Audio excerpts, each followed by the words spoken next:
All right, good evening, everybody. Welcome back to another Workbench Wednesday. We've got a real fun program tonight. It's going to be a little bit different from normal. It's going to be a lot better than normal because you don't all have to listen to just me for the whole time. So I've got some true experts here on board with us tonight, and I'm really delighted to have them here. I think between the group of us, we've got about 5 centuries of combined model railroading experience, and it should be a real hoot. These guys, many of you may know them from their other social media channels or just their longtime presence in the hobby. We've got Bill, Harry, and Walt from Harry Henning's Trains and the Train Shop Weekly on their YouTube channel. So, guys, why don't you introduce yourselves and say hello to Lionel Nation? Sure. How you doing? Thank you, Ryan, for inviting us here. We're kind of excited about it. I'm Bill Henning. That's Walt Herbine, our cousin, and Harry Henning III, my brother. We have Henning's Trains. We've been a family train shop for 83 years. It was started in 1939 by our grandfather. They had a business, and my dad kind of turned into a full-time business, and then Harry and I, and then eventually Walt kind of grew up in the business. So it's been a lot of fun. We look forward to our 100th anniversary. And the 4th generation's working there now as well. So yeah, I got my son, Andrew Henning. He's been helping out there. We also have our Train Shop Weekly program we do. Well, right now it's been bi-weekly. Kind of a YouTube channel. Basically, we'll video at the end of the week, kind of show you what's new. I know we're there at the shop every day. Stuff comes in, stuff looks new, but the customers, they don't. They might come in once a week or maybe once a month. So it's kind of a way to show them the new stuff. I mean, Lionel, you'll have some week there'll be so much cool stuff from Lionel we want to show people. We'll pull it out of the package, run it, put it through its paces real quick. And it's just a lot of fun. We have a good time. And then all our guys on our O-Gauge model railroading tips, tricks, and more on Facebook. We answer a lot of questions on there, and we have a lot of people that are family on that to us, that enjoy watching and learning from everybody. I mean, everybody shares their ideas and, so forth on that, and that works out great too. As we all know, model routing is an awesome hobby in so many aspects, so we're just 3 guys who just enjoy it and enjoy sharing it with other people. That's the biggest part or biggest kick we get out of it is sharing the hobby with others. So. And help to guide people when they start out. Yeah, a lot of guys we have here are club members. I have a lot of club members that they come to the house here on Monday nights, and I spend time teaching them things they never even thought they would learn. I had one guy last week, Robert, which is one of our newer members. I spent the night teaching him how to solder. He'd never soldered before, and by the time he left, I told him, I said, if you can't yank that wire, if you can yank the wire off the track, you didn't get a good solder joint, you got a cold joint. The time he left, there wasn't one of them wires that came off of those rails. He seemed pretty confident of it when he left. He was very confident and happy with it. So those are the important things. Well, that's what makes this such a great hobby and what makes you all perfect guests. And at Lionel, we really do value our entire network of dealers that we have out there across the country. And wherever you're out there watching this right now, I highly encourage you to find one near you and visit them often. And they're really such a wonderful source of knowledge and information. And for better or for worse, over the last few years, we've all gotten better at extending our reach and our teaching ability out beyond just the walls of the store, which you all have done a great job of doing that through Facebook and YouTube. And so it's a wonderful combination to have you on here, because that's really what started this program was, I always get to talk about what's new and fun new products and things behind the scenes at Lionel. But when we come home from work, it's still fun to actually play and tinker with model trains and no matter what gauge it is. Yeah, no matter what gauge it is. And so we wanted a way to help not just talk about the business side and new product, but how you actually put it to use and can enjoy this. And so you guys have a lot of experience in this, and you're great at mentoring.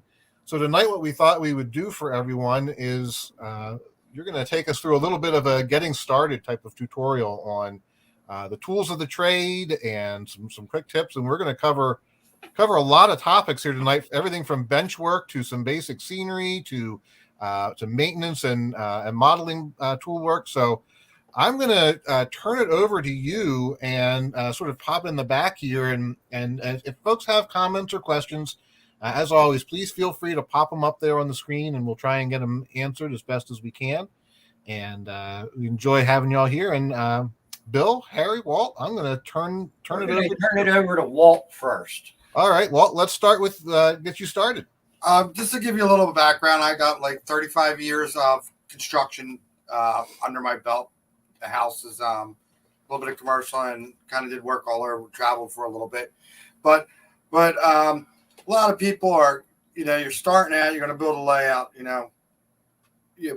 people build what they can get their hands on, scrap woods here and there. Basically, I'm going to do is some tools, and especially people looking at to go out and buy, let's see how I want to put it, not have to spend a ton of money for all like a chop box or a miter box or some of the electric tools. I mean, there's some really nice battery operated kits now. Yep. Are really feasible. Ryobi, and I want to try to put one company out there now. We're going to show you Ryobi's. I use DeWalt in my trade bid, but Ryobi's a good, cheap, very good tool. I've used them over the years. And they have a lot of diversity of different cordless tools you can get versus buying all these different electric. I seen some guys building layouts on these channels and stuff like that, and they have a whole freaking wood workshop. Yeah. And the average person doesn't have a wood workshop at their disposal. They're not carpenters. No, and when we started our layout here, how many things of skids did we bring home and cut apart? Yeah, we use a lot of skid We used bar. a lot of skid wood. So I mean, you don't have to. I mean, for a couple $100, you could probably get your basic tools that you need. I mean, they come in kits.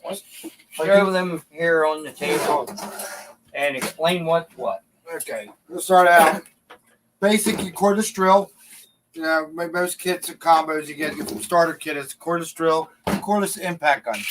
Impact gun definitely a tool you want. I think it was like $100 for the pair of them with the battery. Battery and a charger. Then you get into the little bigger ones. A tool that you're definitely going to need. There goes my readers. This is old. This is an old one of mine that kind of just donated to Harry. It's a circular saw. They usually come with a sawzall too. There's all different kits depending how much money you want. Circular saw, definitely a tool you want. You're building layout. The other one is like you buy the kit, you get an add-on here. The jigsaw is probably your next best. That's kit. my favorite out of all of them.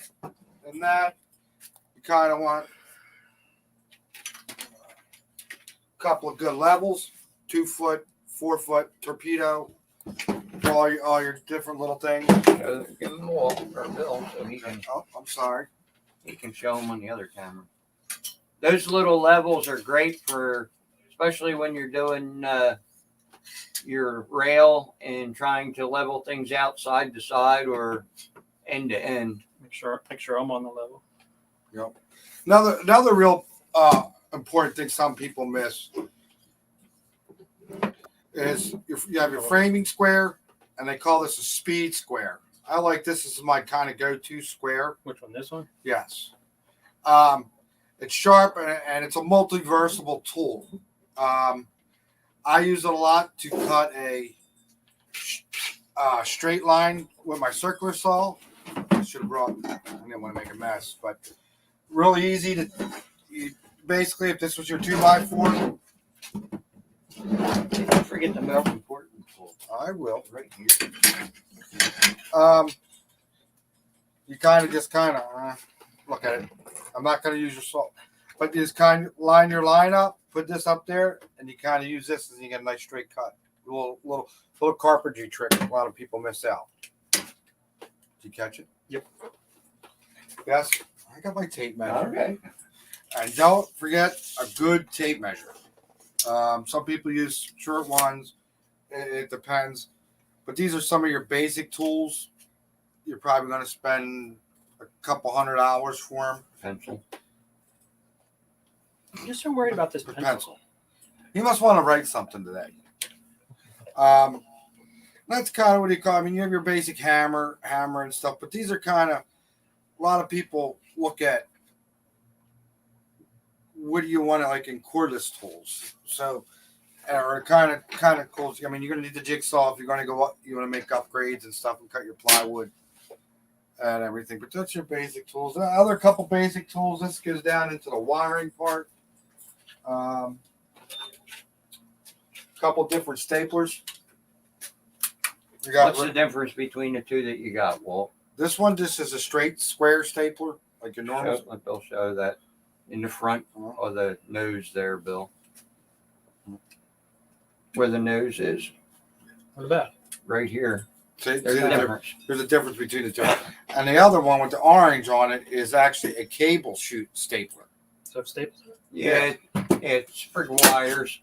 It wraps around the Right wire. around the wire. Okay. No, it's great for when you're down there wiring, you know. Keep your wires nice and neat.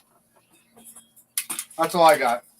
And the other thing is probably is they sell some nice drill bit kits and screw bit kits. And I don't got anything else. That's it. I kept mine short. You kept yours short? That's just the basic tools for My- cutting your 2x4s, You could build 1x4s. you could build a nice layout. I mean, with that, you know, and really have got a lot of tools that are really cheap price, especially you look at around Black Friday. You know, they sell the bigger kits for a lot less. I know I got a lot of mine at Christmas time. That's when they have the good And deals. Ryobi sells a really some nice kits. Got little vacuums, you know, and you get all kinds of attachments to them.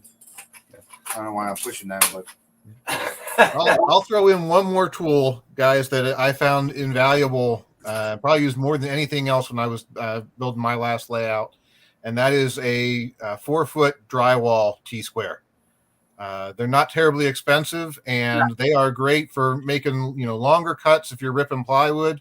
But you can also put a nail in in a sheet of plywood and use that as your center point and do your curves and arc out your track planning and stuff like that on the layout too. For a couple of bucks, it's a great handy tool to have on hand. Absolutely. yes, we did talk about the T-square. He's talking about a nice big one though, not that little wimpy one. No, that's not a T-square. A T-square is what you Oh, use. T-square. That Okay. you use to cut drywall. You're right. I have several of them. My old drafting days, the T-square. Yeah, that's a.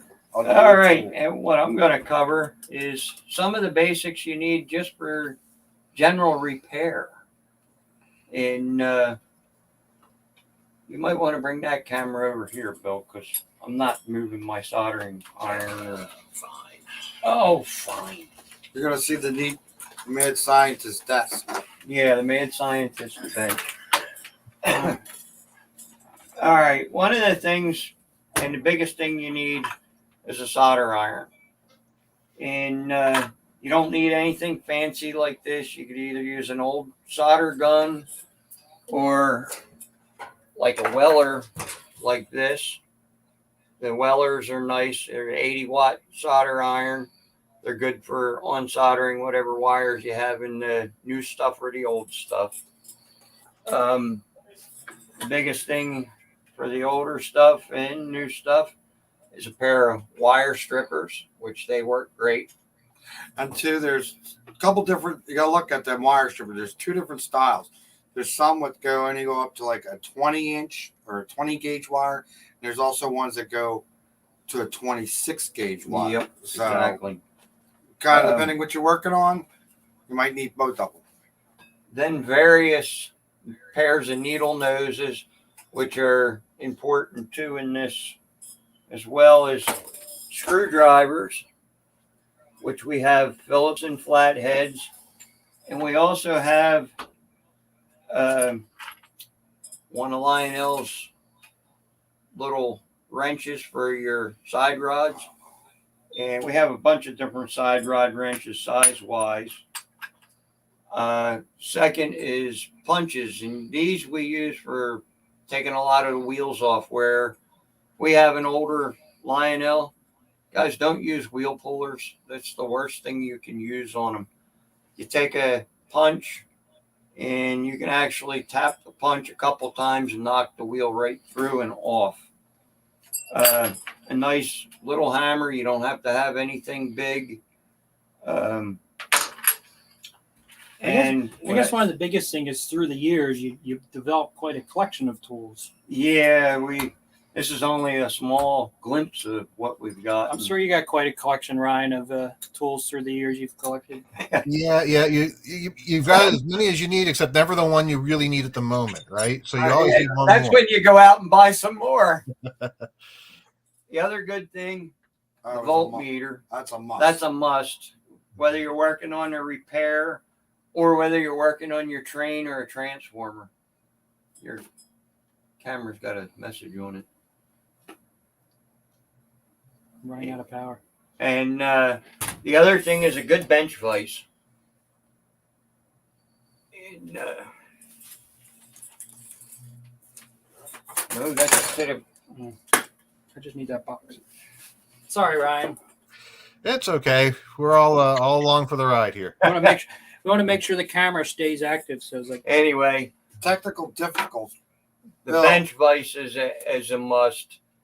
We use this for also, if you don't have a press to press wheels on, you can open these up far enough to press the wheels back on, and they work great for that. But and a few other little odds and ends here and there, files to clean burrs up, and I can always tell you, have little parts bins to put a lot of little parts and screws and everything else in. They're like a must. And this is only, you see here, this is only a small assortment of parts and so forth. yeah, you can see there's a lot of parts bins floating around here. It's got a lot of stuff floating around here. Yeah, we have tons of parts. But that's what I got, an electrical tape. I mean, those are the basics you need to. Dremel tool. Yeah, the Dremel tool, that's another. That's a kind of another must. That's another one of those. You can get a regular Dremel tool with a cable or a standard Dremel tool, or let me move over here. This is another one of our favorites because we can take it out on the layout, and it's another Ryobi, and we have a cutoff wheel. We need to cut rail or clean wheels or whatever the case may be, and this one works great because it's battery operated as well. And they weren't that bad. That was it. Another cheapie. Yeah, like $100. Huh? It wasn't even that. How many been like $59? It was like $59 at Christmas.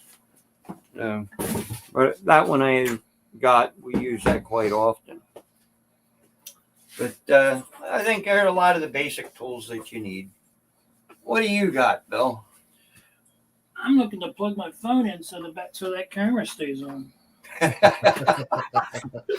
Somebody must have been on his phone too long at work today. Now that was you. You Not need me. it? You got a quarter? You need one. My phone wasn't dead. Bill, My phone's not dead. Got a short cord. I got whatever you need. Got a longer one. Well, one of the things to sort of point out there is you guys, for those who are out there watching and haven't been in the hobby for a long time, and it can be intimidating seeing a whole lot of tools and inventory piled up, but we all get to this point eventually. But as Harry said, you don't need to start off with it all. Nope. Just the basic tools will get you going, and then you can always add the specialty things as you go. But a good set of screwdrivers, a good set of hobby knives with fresh blades. Even these little jeweler's screwdrivers are great to have. Mm-hmm. And I think they're like 15 or 20 bucks. And whether you buy them at the hobby shop or you go, what's the tool? Harbor Freight. Harbor Freight. But there's the other tool place when you go to the train meets. I can't think of their name. Let's see that one. But you can always pick those up at a reasonable price, and they work great. They have side rod wrenches and screwdrivers, and I so never, forth. I never could find the right side rod nut driver. Getting pretty good with the pliers. Pliers are not meant to take side rods off. Sometimes you have to. All right, Bill, what do you got in scenery tools? Scenery tools. Well, I don't know. I mean, one of my favorite tools, when you're talking about tools on your bench or on the layout, this is actually one of my favorite tools. It's a freaking, it's a battery operated light. No matter how much light you have in your workshop, your thing, when you're working on something specific, this I can just sit down on a scene I'm working on, and it just brightens it up. Is that what you use when you go out with the Boy Scouts? Yeah, I do. And you're hiding. It's great for camping too. But seriously, the just a simple light like this, it's amazing when you're working on your layout, working on a scene.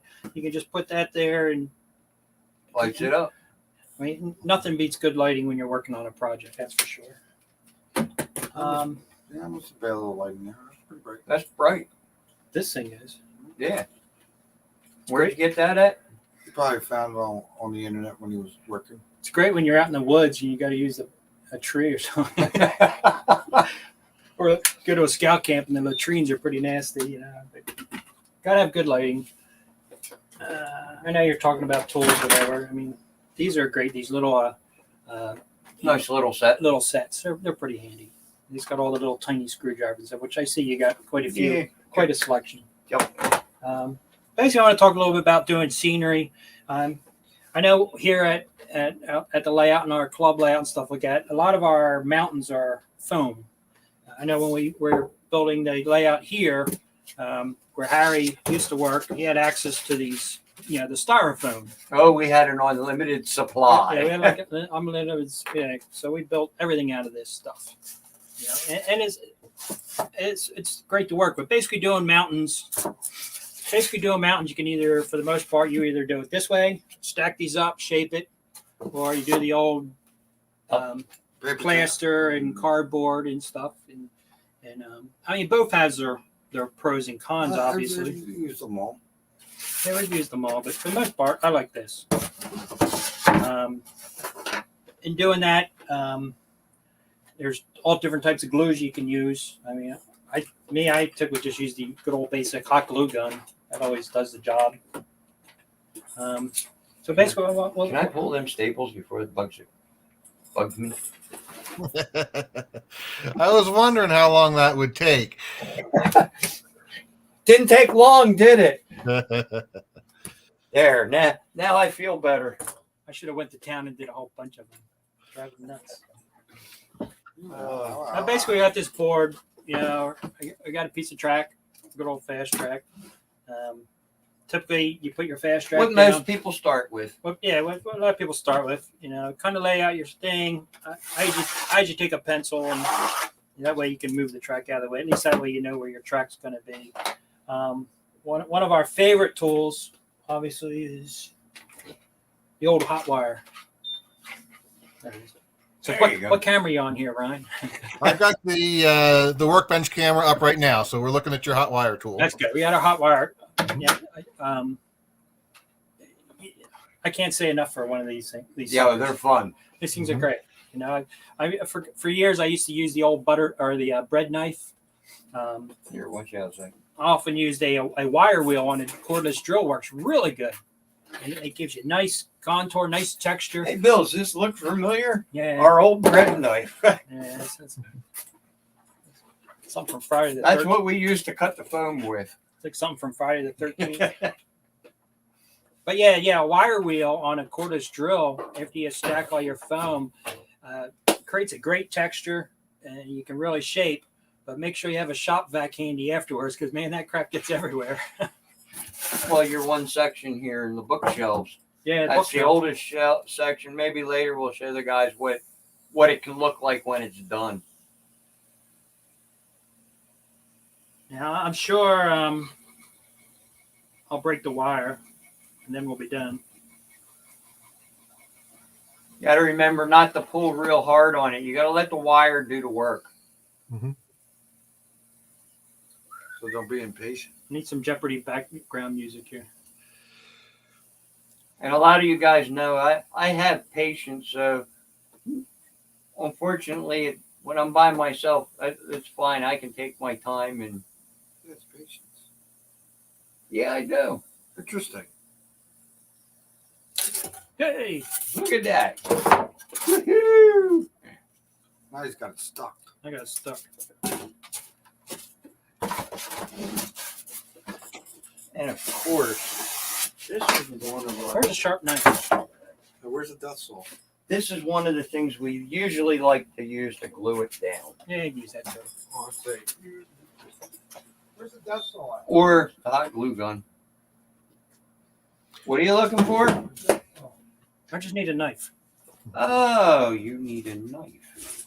So one of the questions is, do you have to do one layer at a time? And no, you don't. You can stack multiple layers and then cut and contour Usually, once they're together as well. yeah. Usually, I do is I'll do a rough cut and then stack and glue them. Then once you got them stacked and glued with the rough, then I go over the second time. That way, all the contours everything matches up nicely. Yeah, Yeah, yeah. that'll make a mess. Got the knife there. You slice and bang it over his knee. But yeah, because that way, if you do it again, the idea is to hide the fact that there are multiple layers. I've seen some people do them, and then it's very obvious. It looks like a rock quarry with all the layers. You should try to avoid that. There we go. We're going for speed rather than a. So well, On some of our layout around here, we have them stacked about 15 tall.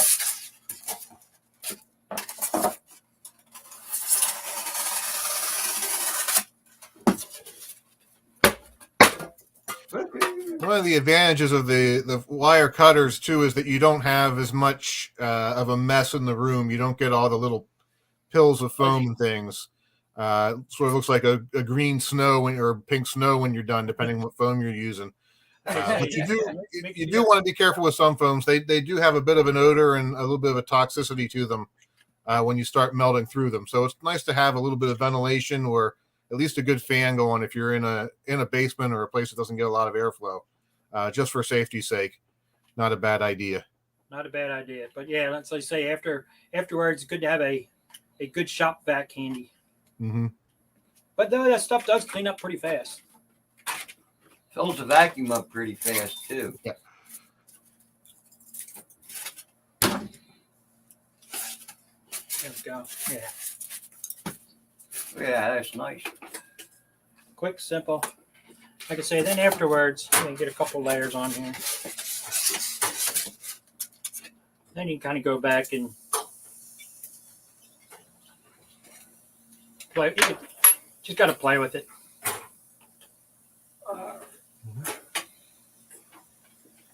Do you guys sell the foam cutting tools in your shop as well? Yes, we do. They're made by Woodland Scenics, and you can get the tool itself plus the extension for it. There's an extension arm you can get separately. And they work, like I say, they work great. Trust me, I'm no expert at this, but usually a lot of this stuff, if I say I can do it, anybody can do it. I'm not Harry or Walt here, you know. Yeah, you can find kits of these too, and there are other companies besides Woodland Scenics that make them, but you can get them in various sizes. Some where you can shape the wire in different ways to help carve different features. I showed one a few weeks back, maybe a few months back now here. It's almost like a table saw version of one of these that I used for real thin slices. Oh, they use that for sidewalks and so forth. They use that for building a lot of them little castles. Mm-hmm. I was amazed at how superior they cut through some of the stuff. It's like a bandsaw through it. All right, I'll just do a couple more quick cuts here.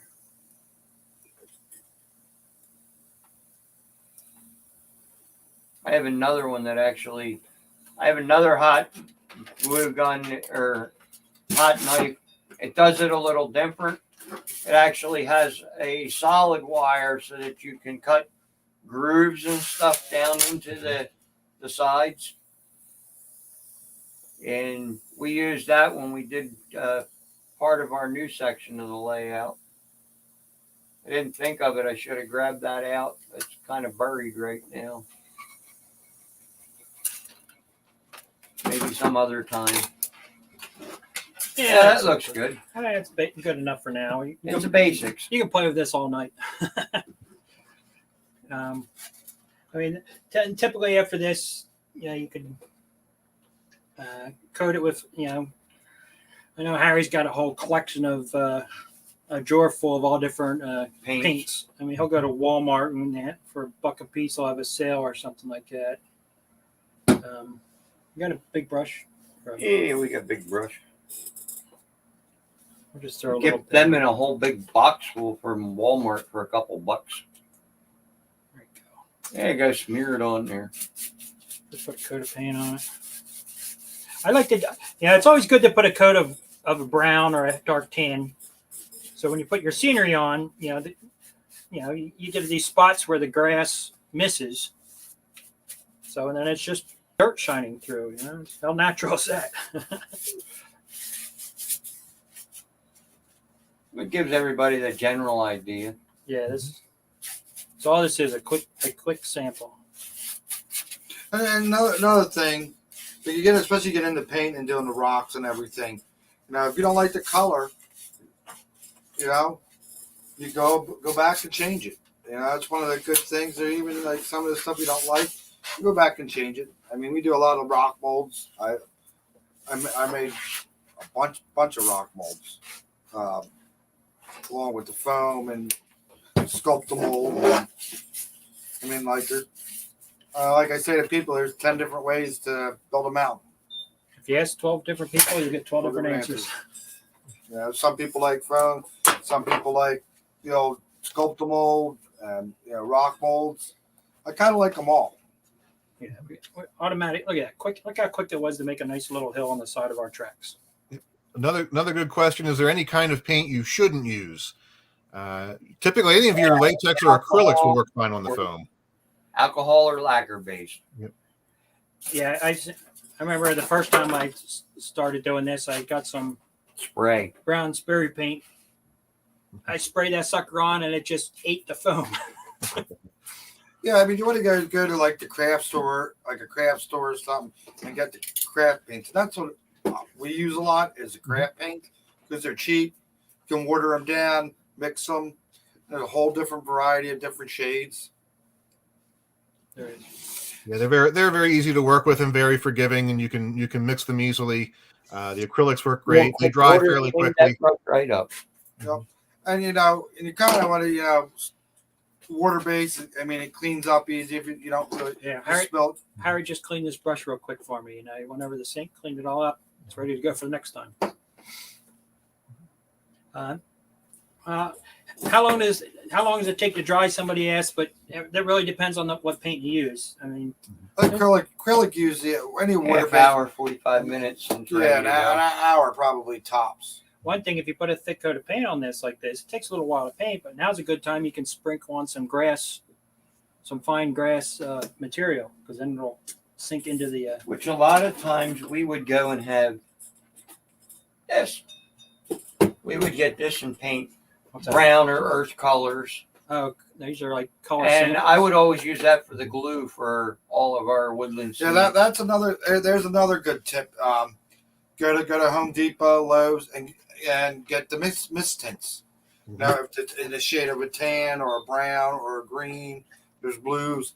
They always have ones on a shelf for 99 cents or $1 that somebody went and had mixed. They didn't like it. They brought it back. Their return paint. I've got even whole gallons for like $6. Do you have some fine grass over there? Yeah, let me go to that section of Just the. give me a couple different grasses. All right. The other thing I wanted to talk about or mention, I've done this a couple times, Fast Track. A lot of guys use Fast Tracks. A lot of people don't use Fast Track, obviously. But But I like the overall look, the simplicity of it. I mean, there's a lot of track options out there, Gargraves, Ross, and stuff. But when you use those, for it to look right, you got to put a road bed on it. You got to do the ballast. I mean, it is a lot of work. I mean, granted, the results can be pretty realistic, but it's a lot of work. Whereas a fast track, it's already there. But there is a little bit. There is some things I've done on a couple of the layouts I've done to make this track look a little more realistic. One of my favorite things to do, which I use a lot on buildings and such, is the old Indian ink alcohol trick. Pretty simple. You get a bottle of Indian ink, a bottle of alcohol, and mix it up. I'm sure you use this, right, Ryan? Absolutely. I've always got a bottle of that right here. It's probably one of the most common things I use on the workbench anytime I'm building something. Especially for weathering. Yep. I've heard many theories on what ratio to mix it.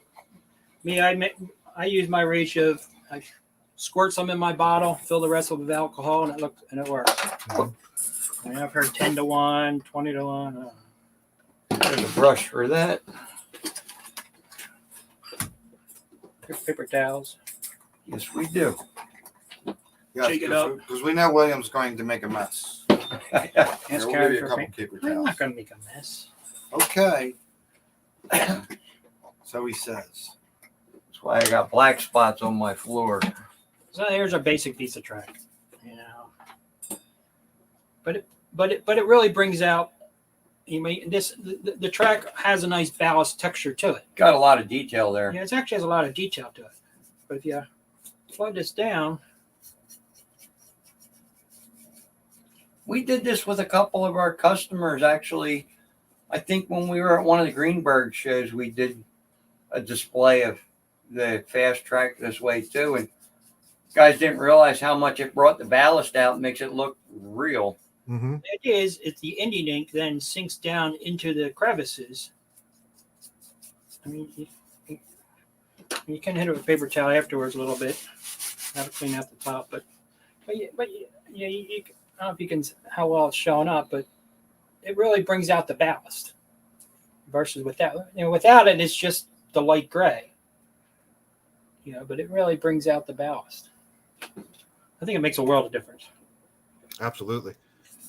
And it doesn't take a whole lot of work. I mean, granted, I'm just doing this little piece, and you can't screw it up. You can get a bigger brush and a bigger bottle and really glop it on and just work it in the thing, and it just. And if you find it's a little too dark, you just get a little bit of pure alcohol and thin it out a little bit more. Exactly. Yeah, that's kind of the same way with when you're doing the scenery and with the water-based paint. Don't like it, add a little water, take a water brush, and drop it down. So much of this model routing is trial and error. It really is. But every one of us at one time was a total novice. Had no idea what they're doing. I don't care how good of an expert you are now. We got to say, our mother really, and Walt can tell you, she loved building buildings and doing scenery. That was her favorite thing. There we go. Look at that, just a little bit of dirt on there. That looks good. Yeah, take a pinch here and there. Some green. Little green on the top.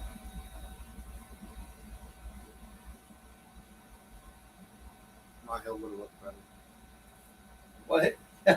You made that chocolate brown mountain that everybody teased you about was Oh, the Hershey Mountain. the Hershey Mountain.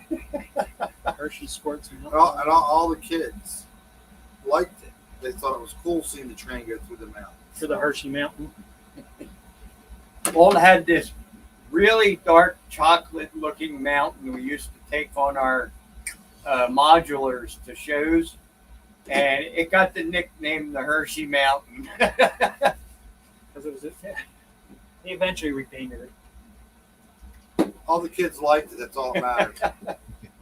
The other thing I like to do with the fast track is the outer rails. I usually like to paint the sides real quick, a little bit of rust color. I found that I don't do the center rail because actually if you don't do the center rail and kind of keep it shiny, the reflection actually almost camouflages that center rail. The rust on the sides, on the side rails, the two end rails will help bring them out, which also helps almost hide the A smaller brush. Or what? Something in between. something in between. Here. Yeah, the very first few There you years go. that we made the fast track, they blackened the center rail and quickly found that it works better the other way around. Yes. Right, the shiny center rail actually, the ties reflect off of it, Mm-hmm. so it actually helps Hides it. camouflage it. See, this is another important tool. A cup full of brushes of various sizes. There's all sorts of paints out there. This is a flat rust from True Color. Pretty simple. Just go down the side. Unfortunately, they don't make my favorite anymore. What's that? Right here, good old Flocal. Yeah, nobody makes a water I, base. I have not found anything that comes close to this Flocal rust color. You remember them old colors, Ryan? I do indeed. I still got a few bottles lurking around here someplace that I just pray aren't dried out. I got like 2 shoe boxes full of Flocal and Poly S, and they like my gold mine. I keep them hidden. You know, they're ones The worst part about it, special projects. yeah, but they're the colors you don't use. Local, the Poly S. I love that stuff. Giant 20 minutes. Hold the next color. Poly S is great. But then they were going out of business. I was stocked up. Well, it's kind of how I got this. Was somebody I know stocked up on it, and Another they thing. left it to me. Another thing that works great is they make the paint markers in a rust color. Mm-hmm. I have one of those. I just couldn't find it. The other thing that works But good, but the paint marker is nice because you can literally just take it and you just run right down the well, rail. Minwax, their markers work good too for that, because you can get the Minwax in all different colors. A lot of those Minwax they're actually the Minwax pens. Yeah. Yeah, the Minwax pens, you can get them in a bunch of different colors too, and they come out as a rust color. A couple of them. And what I also like is they make this is a large bright boy. Make a large one. And these are nice because this is a rubber flexible one. And usually after globbing on paint on the side, you get the top. Oh, you can just kind of rub down that top. The important part, the electrical contact, and it just cleans them right up. They say it doesn't take much to make a decent looking track, you know. Granted, I just kind of slopped it on a bit, but between doing the rail and the ballast, Any other specialty tools, Bill, you can think of that anybody should have? I would have to say, in my opinion, like it all depends what you do. Like I have from masonry tools that I use, like when I get into the carving and working with a sculptamold. The real thin ones that you use to point to fix mortar. You know, when you're doing your mortars, because they're nice and soft, short. I mean, good for chopping and stuff. Giving the cut block. one nice thing I saw, you guys were talking about, somebody had a mini chop saw for cutting track. Yes. Yeah, that I've seen. I would talking to choppers. These are a couple of things that I enjoy for, especially for my custom building homes. And Here, hold on. but these choppers are great because you can set your distance here, and you can go and cut your wood for a lot of the kits. And you know, a lot of times you might cut 15, 20 pieces, or like fence posts or stuff like that. And it doesn't have to be wood either. You can also use it for plastruct and evergreen plastics as well. And this is actually the Chopper 3. It's their largest one they make. Most of the ones that are out there, I guess, are what, Chopper 1 and Chopper 2, Ryan? Yeah, they're a little bit same idea, just a smaller platform. And then for us blind guys, for holding wires and stuff like that, or holding parts of a building together, I use these quite often. They're good for like paint and detail. If you got a little guy, a miniature you're painting, I use these quite often for some of my figures that I paint. They work out great because a lot of times I'll buy Artista figures or some of the others, and I will buy them unpainted and paint them my way. I've got a tip on that too, Harry, but I've got a question here. I know how I do it, but I'll see what you all think. We've got a question here on the screen on deadening the sound of Fast Track. We actually like putting the carpet under it like you do. Yep. If you go to a carpet store, a lot of times they'll give you the remnants for free. Mm-hmm. And then you can set your track on it, take a knife down either side, cut it out, and fill out that void that you don't have that echo there in the hollow. Yeah, it makes a big difference just putting a little bit of carpet there, and you still have some noise, but it's Not you like really it was. notice the difference once you've done it. Yep. My little handy tip, and if you've watched this show before, you may have seen this in the past. I use an old wine cork or two. I have a bunch of these around that put a little bit of sticky tack on the top. Mm-hmm. And if you're painting detail parts or figures, it's perfect little handle to just stick what you're working on in there, and now your hand's free to do what you need. Absolutely. It's a great one. And for painting, one of the things I use most of all is I always have a box of toothpicks on the workbench, because paint, glue, anything you're doing in small spots, even putting a little bit of oil and grease, if you're doing a locomotive, you don't need to wreck your paintbrushes. Use a toothpick. And another good thing for us blind people, the optivisors, and for doing those little details as well. They're my other two. If I don't have that little magnifying glass, then I have the optivisor on so I can see for painting them little figures and that. Especially, like I say, I'm blind up close, and they help. Boy, that's looking good, Bill. Another thing I know on the Train Shop Weekly, or our YouTube channel, a couple weeks ago we visited a fellow's train layout, and his layout was mostly all fast track. And one thing I liked, he didn't stain the thing or whatever, but he did put loose ballast up against the track. Now one thing he did was he made sure he ran it up to the top edge, to the base of the tie. You have a small spoon, do you? Maybe. Let me put some glue on.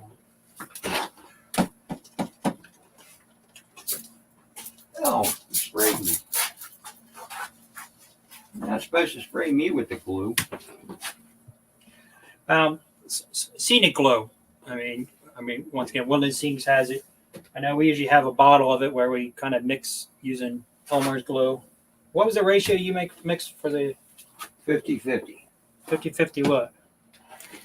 50 water, 50 glue. Do you put any No, I use alcohol separately and a sprayer separately. you have another brush? What kind of brush you want? Make a medium size brush. Could use a little plastic spoon, but I couldn't find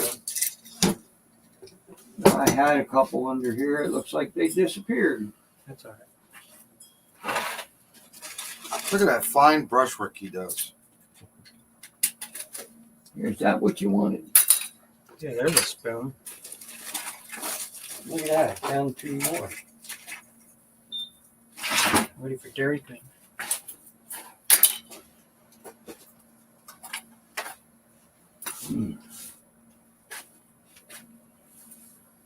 Kind of saturated with glue on across the top.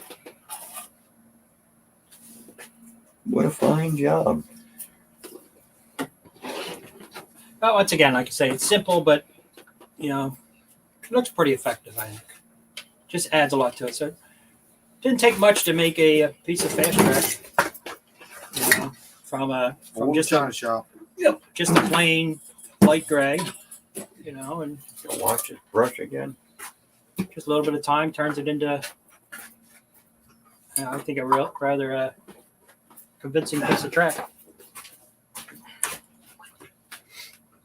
Yeah, it did look nice that they had it balanced. Kind of. Yeah, I've seen some people do ballast where they just went to the bottom edge. Yeah, so then, and it just added a whole nother dimension to bring it up to the top edge at the base of the tie. You know? And once that dries, if you go back over the stone with a little bit of that ink and alcohol wash again too, you'll really blend the two colors together, and it'll be even more convincing. Yep. Doesn't take much to make a big difference. Nope, not at all. What glue do you recommend you use on building kits? You do a lot of building kits, Harry. I use, actually, I find, I go to Home Depot or Lowe's, and DAP makes a super glue, which I think is great because for the price, it's a gap filling. It's the cheapest I found for the largest quantity. Is it much different than the green Zappa Gap? No, it's about the same, but I got more out of that bottle than I get out of the Zappa Gap. That's always my. But I do use their accelerator, the zip kicker. the zip kicker, and I get a big bottle like that. I use it quite often. You go through a lot. What, do you drink this stuff? No, Don't drink it. Don't drink it. Do that. I just do a lot of building. As you can see, all the kids up here, I enjoy building buildings. Yeah, you do. Only thing about that, you got to watch your fingers. Glue your finger. My aunt was gluing something together. She had the cap off. She put the cap in her mouth. She's gluing it. She went to put the cap back on. She missed the cap. Glue her mouth shut. So don't put the cap in your mouth while you're gluing something. Which actually is a good point. You know, we never really talk about. We Safe. talk about it, but we don't talk about it. And that are safety things around your workbenches. What are some of the essentials that you guys have on hand? Well, you got obviously I have a pair of I normally have my glasses, you know. But I have safety glasses here. But anytime we're cutting something with a Dremel tool, you cutting a rail or something like that, man, those things, I've had them bounce off my face, you know, cutting a piece of rail. Yeah, definitely. That's another good tool. Is like when you're cutting anything, a good pair of safety glasses. Even people like who are readers and everything, they do make safety glasses out there with readers because I have them. I don't have them in the shop here right now, but we usually either have a face mask, and especially since we have a lot of people that come here on Mondays and are learning, I am a little fussy with having eye protection. You know, if they're using a Dremel tool or that kind of stuff. I think safety is important. The other thing we have are the rubber gloves. We use the rubber gloves quite often when the guys are out working on the layout and stuff, because some of the chemicals and stuff, like you mix some of the chemicals together for the waters. You know how when you do a pond or something like that, you do 50-50 epoxy and pour it in. Those are some of those things you want to make sure that you got your safety equipment on. So. Well, the gloves also keep your fingerprints off of the models you're working on too. Oh, yeah. It's a win-win there. Plus, it keeps the chemicals out of your skin. Mm-hmm. So, I think that's about it. What questions do we have that are up there? We've been hitting a lot of them. Here's one more good one that came in. The type of glue that you use with foam board when you're building a building. Building a building. A lot of times I'll use, one of the things I like is the Tidy Bond. Yep. Put that up. That works great. What the hell's Tidy Bond? Tidy Bond's a wood glue. You know what And Tidy Bond is? wooden foam. Any difference in Elmer's wood glue? Yeah, a lot different. Mm-hmm. And it actually holds better, and Elmer's glue falls off and falls apart after a while. This doesn't. That's a builder's glue. Yeah, it's something you don't know nothing about. Walt's jabbing again. He's still upset about the video where he fell asleep. You have to watch the video for that. Hi, I was up late that night. Yeah, so that's the other nice thing with I like using going back to the foam scenery here. With the foam board, it's so easy to plant trees. Mm-hmm. You know, you can just take a nice pick or poker. You have any trees? We can put. Yeah, put some I was trees in just there. thinking. Now that Need some bushes. Anything? I don't have anything else there. I mean, got a car. But yeah, it's easy to work with the adding thing. I've done where a fence, putting a fence line across, a nice fence line. It's easy to put little wood dowels there, wire up, Mm-hmm. put fence through there.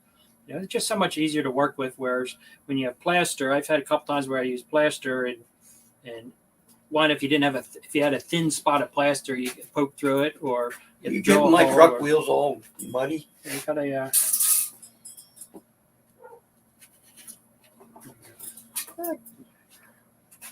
Jam that thing in there. If it instant doesn't- tree. It doesn't. The other thing you can use for these bigger trees is a pencil Uh, or a pen.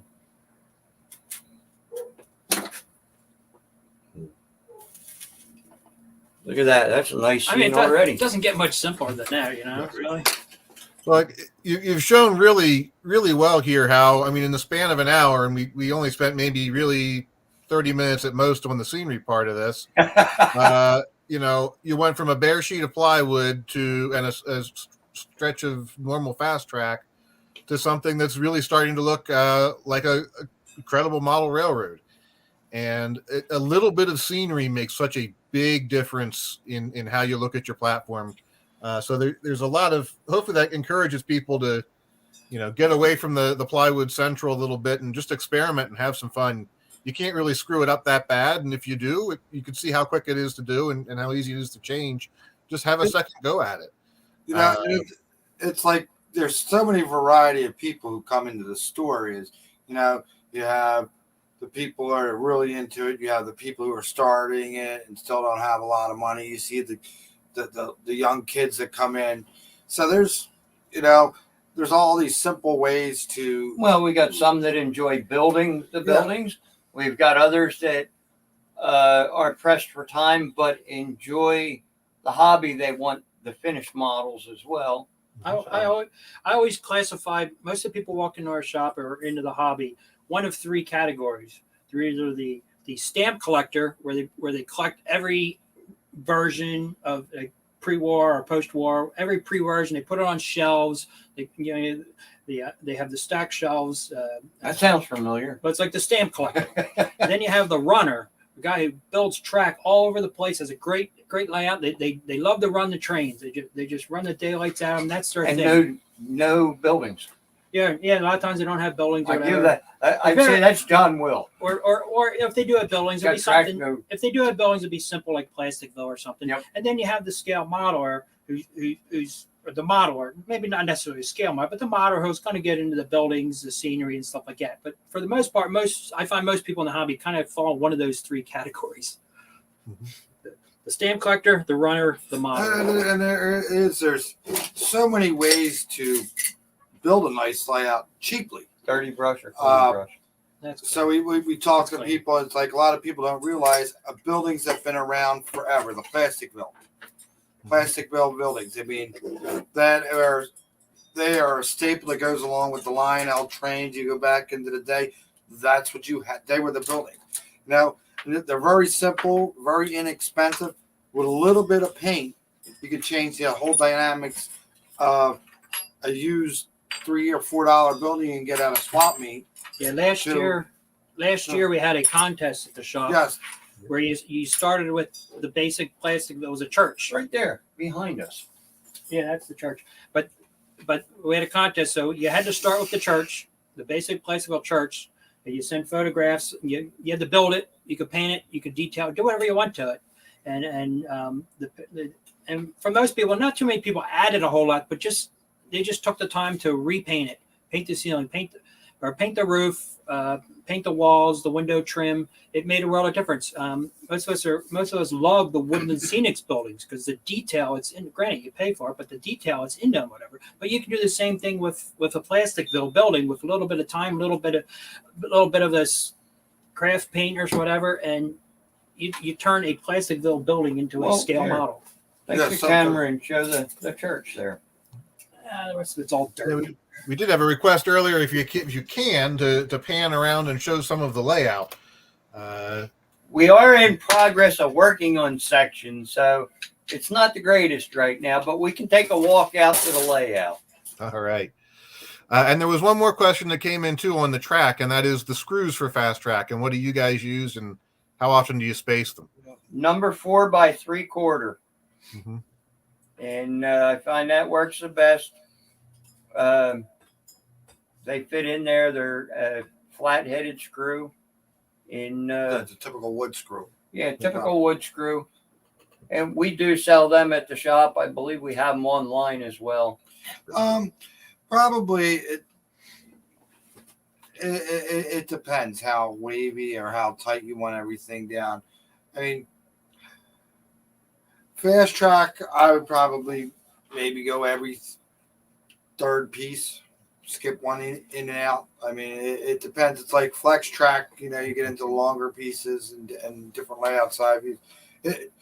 How much you screw it down, that's kind of all depends. Well, you're also going to glue and ballast it depending on what you do too. So you got to think about that too. All right. Well, let's take a look at the layout in progress, because every layout is always a layout in progress. Well, we had to raise bridges around here. We'll wrap up there for the night. But there's the Plasticville Church in the background, looking really good. Find the camera where the. Yep. As Bill takes a walk around, I'll kind of fill you in on where we're at in the layout. That is Bill's mountain that he carved with the wire wheel. And that's the oldest piece on the layout. That is our bookshelf. It's a quick in and out. All my books and stuff are above it, below it, and all around it. Yep, all the OGR and classic toy trains. And then we're working our way. This is coming out of the bookshelf area and working our way into the first station.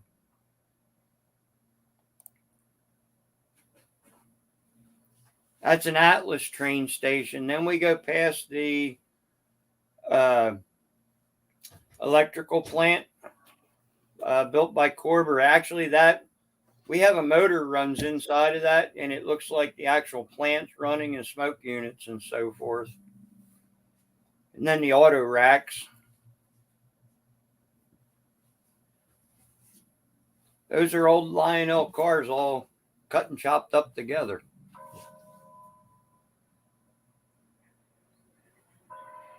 As we can hear the church bells. Going down the highway, then we have the bread factory. And that's an old AHM kit with a Harry Henning chimney.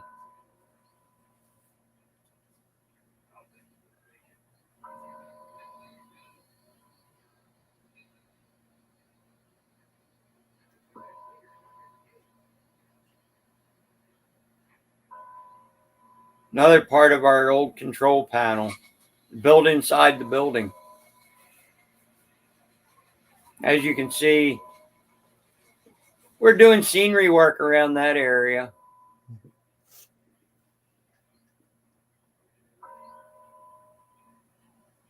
And then a modified Corber building.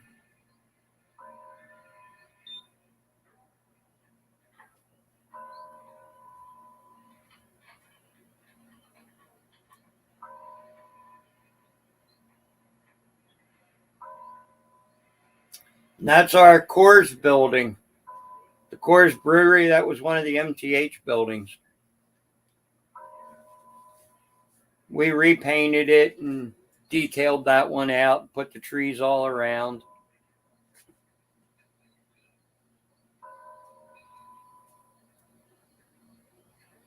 And then we get into Lansdowne. It's Lansdale, but we call it Lyondale.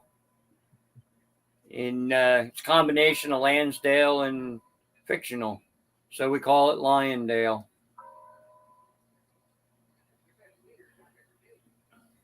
And that's basically Railroad Avenue in Lansdale, going through that.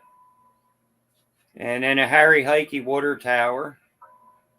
That was one he had brought over to one year. Harry's a good friend. He lives not far from here.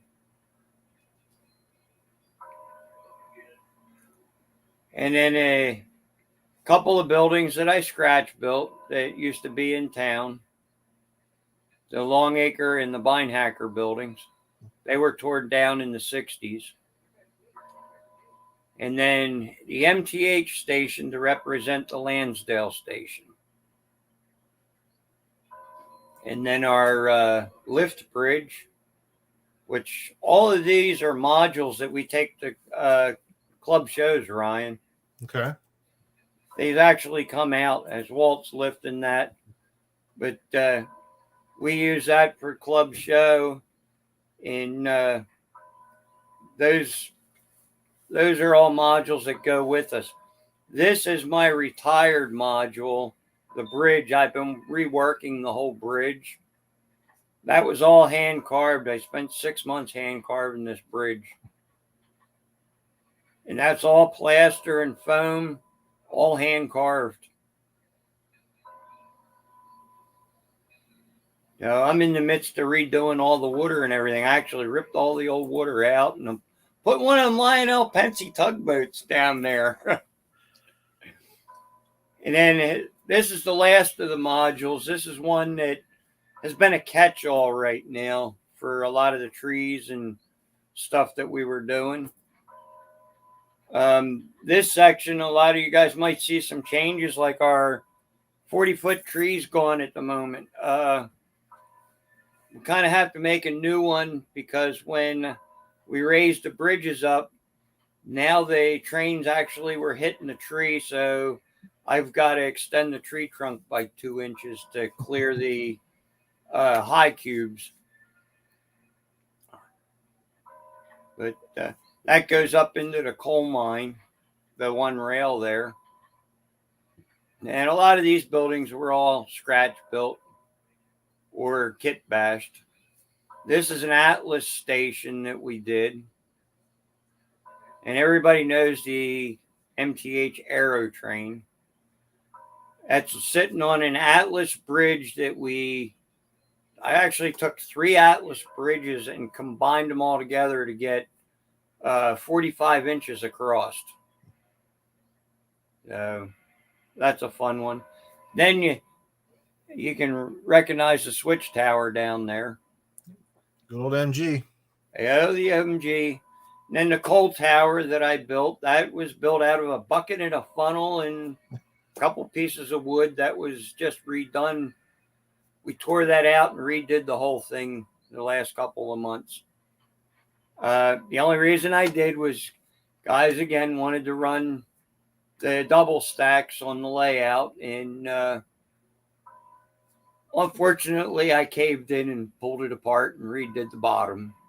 And I added some features to it. I added a sanding tower and so forth to that.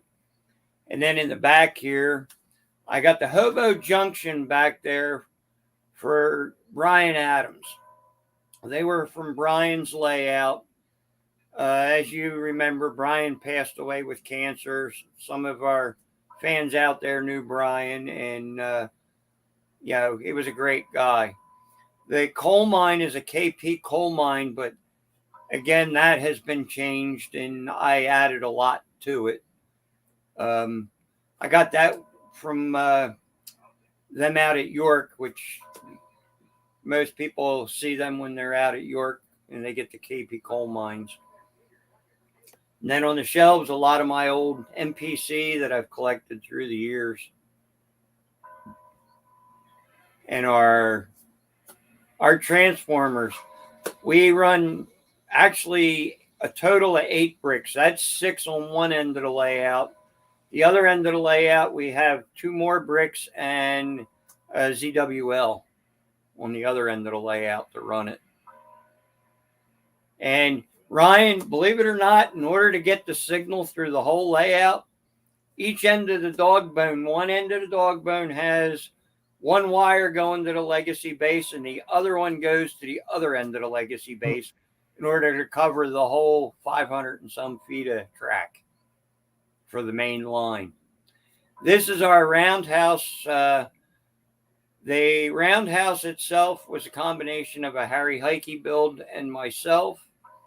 And the turntable is Millhouse Engineering from Al, which a lot of you guys know. And most of the engines are all Lionel. I think there's 1 or 2 MTH there. And of course, my big work trains. Everybody knows I like work trains. So we have the steam engine shop on one side, and then we work our way. We have a car shop sitting as Bill pans to the other direction. Oh, yeah, we can't forget the gas station. Shady Grove gas station. That was another fun kit. I enjoy them old wood kits. They're hard to find, but they're great to build. This is the car shop. In actually like the overhead crane that was kit bash from Plasticville Parts. The old, what would you call it? The lighting. Mm-hmm. Then this is a TW Trainworks engine house that I built.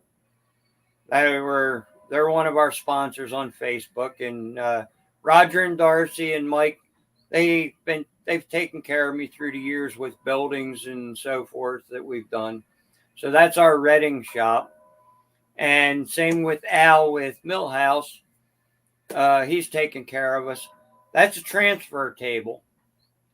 So we have the transfer table and the turntable from Millhouse. And then we have the monster engine house that I built.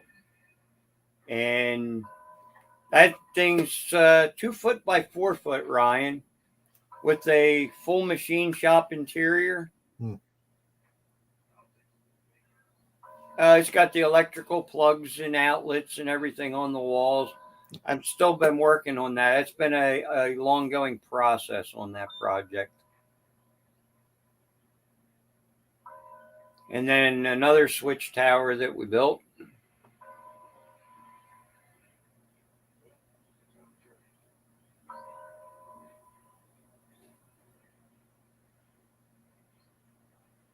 There's a lot going on around the layout. And that bridge going underneath everything reminded me of Roanoke. When you go underneath the roundhouse they have out there, you go underneath of it under a tunnel. So that was what brought that about.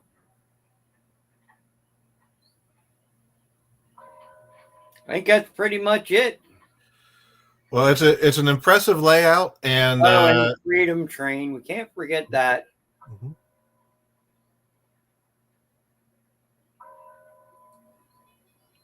Yeah, there's the Freedom Train. All 23 cars, other than the 3 flat cars. Still waiting for them, Ryan. They're on the list. I know. I've been using Atlas flat cars when we do run it. Yeah, that was fun. Well, thank you for taking the time to show everybody the layout. It's definitely an inspiration, and hopefully people get some ideas. Every time you see someone's layout, no matter what you're doing, even if you're an N scale, you go to see I got a lot of those other scalers are doing, you get projects ideas. we could show, but we'll save them for some other time, like building telephone poles and stuff like that. Absolutely, there's no shortage of topics we can cover on this thing, and we'll definitely look to have you all back on again sometime in the not too distant future. It's been really great having you here tonight. I want to thank everybody who's asked questions and posted comments. There've been a lot of good ones tonight. I think. Let me not make myself that big. There we go. I think that you for those watching, you've had a chance to really meet three masters and legends in the hobby. Let me put some links up here as to where people can go if you're looking for more from these guys. If you go on YouTube, their YouTube channel is Henning's Trains. You'll find a lot of good information there. And then for the folks on Facebook watching, Henning's Trains Facebook page, and then also the group O-Gauge Model Railroading Tips and Tricks and More. Really a great site, wealth of information on there. I'm sure as you start to go through your layout and you have questions, it's a wonderful place to go ask questions. And it really is a fun group there. Everyone helps everybody out, and it's a nice positive interaction. So, and Ryan, out those. Mm-hmm. I also post on my YouTube channel under my name, under Harry Henning, for the old train farm as well. Okay. And a lot of times, if I'm doing a project like we did the coal tower, I posted what we did as we do it sometimes here for the layout, so that people can see what's going on with the layout as well. Because a lot of people ask, what have you been doing on the layout? Well, here you go. Here, I got to turn this church off before it drives me nuts. We're afraid of knowing somebody's getting hung. All right. So it is great to be here. I mean, if you're ever in the area around Philadelphia, in PA, southeastern PA, stop in and see us. We're our little shop in the wall. Hey, how long did you work for the Pennsylvania Railroad Museum there? I worked at the Railroad Museum in Pennsylvania from 1998 until 2011. Good run. About 13, 14 years, something like that. Various capacities there. So your parents are still here in PA, right? My parents are still in Pennsylvania. Yep, I'm still a Pennsylvania boy at heart, down here in North Carolina. So I do miss coming up for some good pot pie and and all that kind of stuff from time to time. But sounds good. Good old scrapple. Maybe not the scrapple so much, but some of the other stuff. So everybody else out there, thank you for tuning in. Thank you to all of you for your help tonight and putting on a great program. We'll be back in 2 weeks. I'm going to have Megan Frazier back on again. You may remember Megan from Halloween. We did the Halloween house together. Megan is also the project manager for our HO scale line, and we just got in some new HO scale kits. So she and I are going to tackle an HO scale kit together over a couple of weeks and do some building and get through some of those basics. So Harry, I'm sure you'll probably be. I got a question. What happened to my O-Gauge kits? What's that? The O-Gauge kits. Mm-hmm. The ones that were canceled. Are you going to do them? Which ones were those? There was a couple of the build houses and stuff. Yeah, I'll get back to you offline on that one. All right. All right. Hey, HO, just buildings. Anything else new in HO come in, or? There will be plenty more coming in HO down the road for sure. The kits we got in now, we actually announced last year. We're working on some more kits. We're also working on a whole bunch of other stuff that I'll get yelled at if I start talking about. So, but definitely for those who've been waiting for more HO, trust me, there's stuff coming, and we'll make sure the wait is worth it for everybody. But good. Also plenty of good stuff coming in O-Gauge as well as S-Gauge. Today is 3/16, so I believe that's a day for S-Gaugers since it's 3/16. We'll give a shout out to the S-Gauge crowd in our midst. And you're going to be out at Allentown? I'm not Allentown. York. We will not be at York in April. We'll be back in October is our current plan. So to all who get to go, please do go and enjoy it. We will be out at the TCA meet just a week or two ahead of that in Denver, Colorado, however. So for those who may be tuning in from the western side of the country, we'll be seeing you. Hey, you got to see them guys once in a while, too.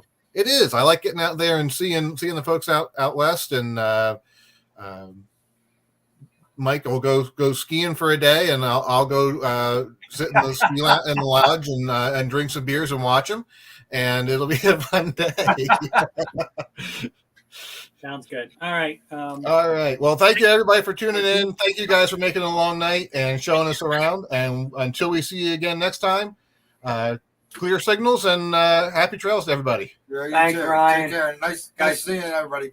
Take care. Have a good week. See you.